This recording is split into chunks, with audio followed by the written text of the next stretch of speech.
ஷாலினி பற்றி சொல்லணும்னா ஃபஸ்ட்டு வந்து அவளை பார்த்தது என்னோட தங்கச்சி அம்மா தான். என்னோட கசினோட வெட்டிங்கில்.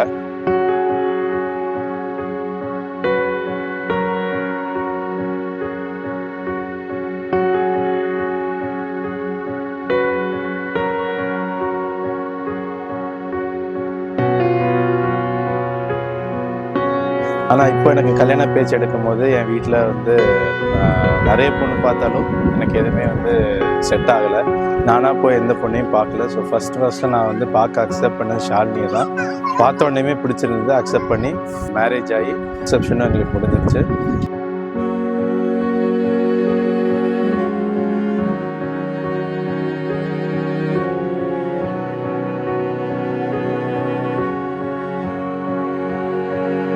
அவங்க வந்து ரொம்ப ஸ்வீட்டான பர்சன். எல்லாருமே இது வரைக்கும் அவங்க சைடில் ரிலேட்டிவ்ஸ் எல்லாரும் என்கிட்ட சொன்னது என்னன்னா, ரொம்ப ஸ்வீட்டான person, you are so lucky, இது மாதிரி எல்லாரும் சொன்னாங்க.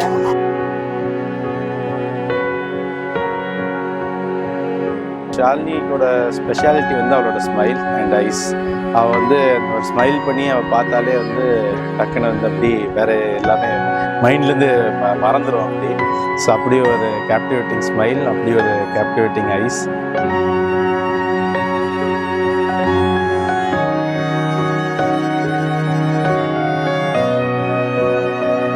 அவங்களோட ஸ்மைல் ரொம்ப க்யூட்டாக இருக்கும், மாதிரி ஈடு சிரிப்பாங்க, பார்க்கறதுக்கு ரொம்ப நல்லா இருக்கும் ஸ்மைல்.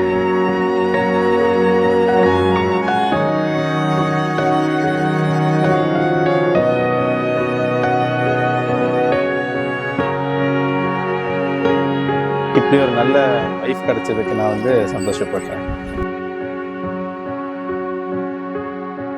ஸோ என்னோட ஃப்யூச்சர் கோஸ் வித் வந்து ஹாப்பி கப்புள்ஸாக எப்பவுமே இருக்கணும், அவங்களுக்கு ஒரு நல்ல ஒய்ஃபாக இருக்கணும், அண்டர்ஸ்டாண்டிங் ஒய்ஃபாக இருக்கணும்.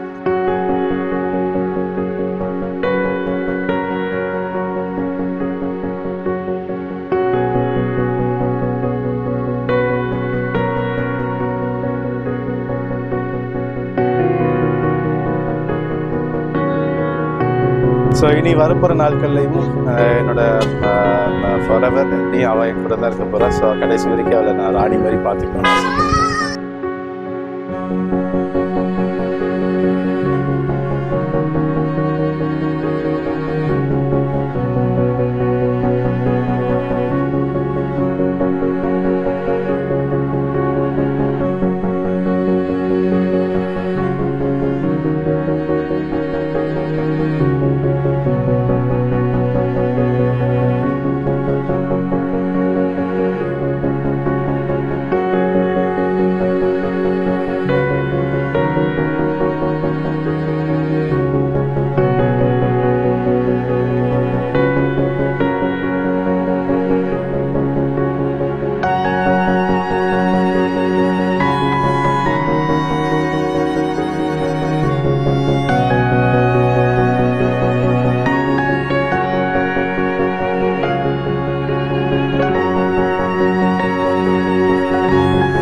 ஸோ நம்மளுக்கு வந்து ஒரு பக்கா அரேஞ்ச் மேரேஜ். ஸோ இது வரைக்கும் நான் உங்ககிட்ட நான் சொன்னது கிடையாது, இப்போ நான் சொல்கிறேன், ஐ லவ் யூ.